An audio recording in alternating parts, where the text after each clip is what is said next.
Now we're going to make a gumbo. We're going to do a chicken and sausage gumbo. We're going to start off by browning off some of the sausage, and then we're going to add the chicken, and we're going to pull that out, and then we're going to start the roux up after that. So we put in about a tablespoon or so of the olive oil, and we're going to go ahead and throw in some of these turkey kielbasa. It's a low-fat sausage. It's a lower-end fat sausage. It's a little healthier.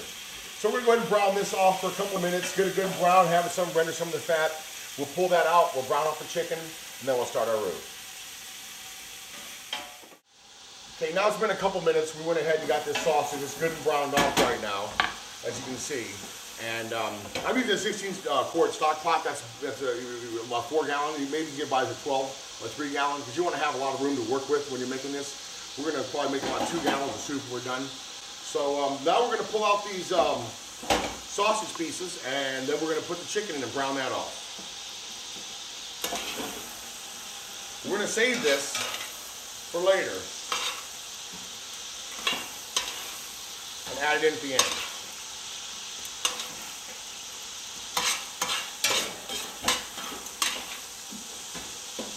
Now we've taken out the sausage. We're going to go ahead and add some of this chicken in here.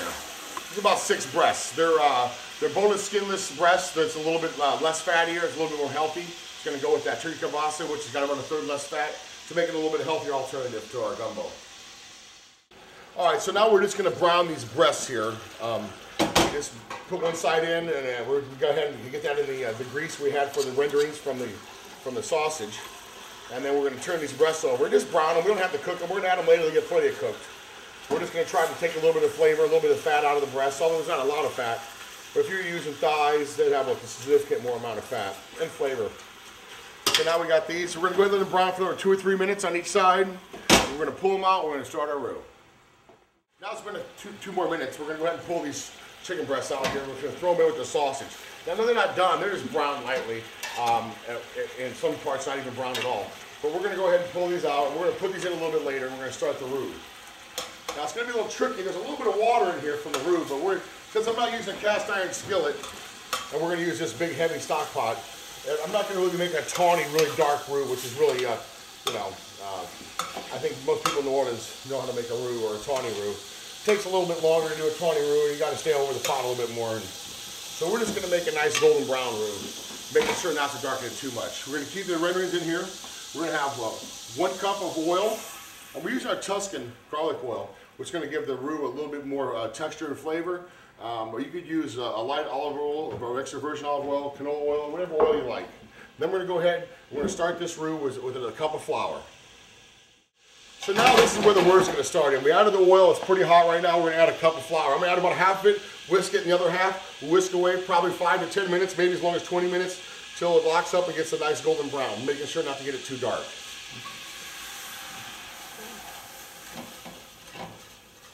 And if we need to add a little more flour, we will. The important thing is not to burn it. Keep moving. All right, so this roux has been going for about 10 minutes now. We haven't added probably maybe another 2 tablespoons of flour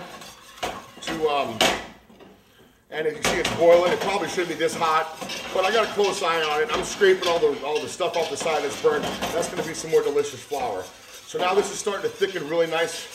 We're going to start adding the vegetables to it. The Trinity, they call it down south. And that's basically onions, celery, and bell pepper. So we're going to go ahead and add the celery first, and then the bell pepper, and then the onions. And once I add the vegetables, it's going to stop the roux from cooking anymore.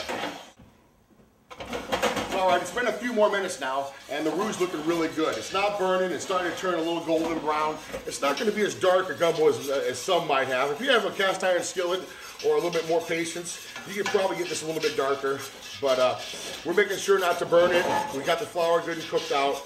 It looks pretty good. We're going to go ahead and start adding the vegetables to it now. We're going to go ahead and add the celery first. Then we're going to add the bell peppers, and it's going to stop cooking once we have the vegetables in here, and it's going to clump up. It's going to become real doughy, real thick. But that's what we're looking for. All right, we put about 4 or 5 ribs of celery in here. We went ahead and put, I guess, 1.5, 2 bell peppers, and about 3 or 4 Vidalia onions, depends on the size.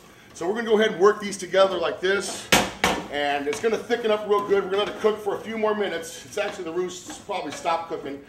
And we're gonna fold these in and add a little bit of water, a little stock to it.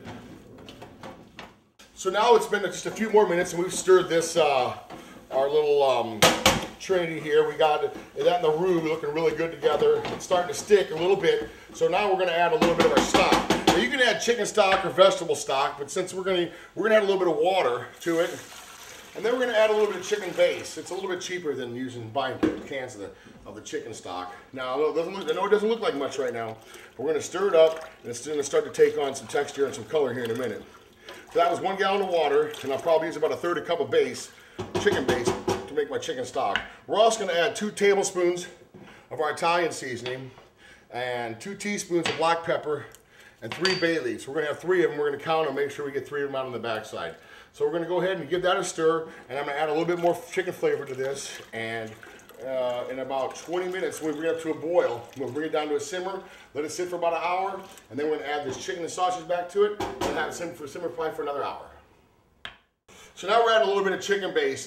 We're going to make our own chicken stock. It's about 1/3 cup per gallon of water, whatever the ingredients. I find that the chicken base doesn't have quite as much salt in it sometimes, and I'm able to, it's a lot cheaper than buying the stock in the little cans, the 15-ounce cans. Now you can buy them in the quart also too, but we went ahead and used a gallon of water and 1/3 cup of base. It's going to give us some more chicken flavor for this gumbo. And it's just starting to heat up a little bit. We're going to give it a good stir. We're going to put the lid on it.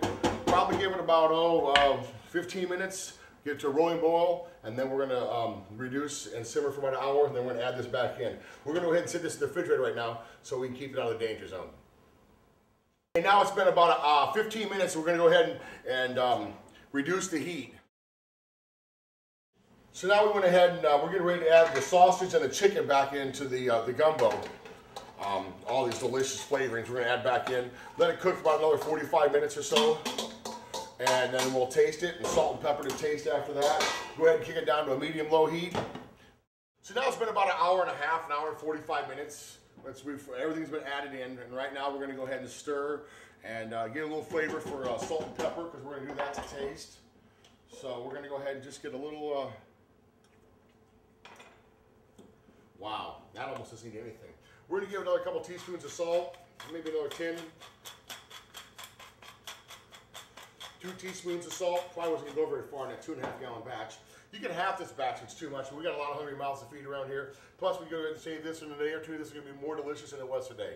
And we're going to give it a little more fresh cracked black pepper, maybe another 2 teaspoons.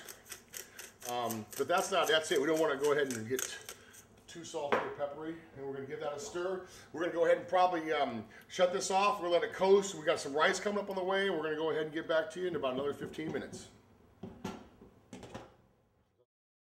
Now that we finished the gumbo, we had a little bit of rice and some gumbo and some French bread, and all we have to do now is make it disappear.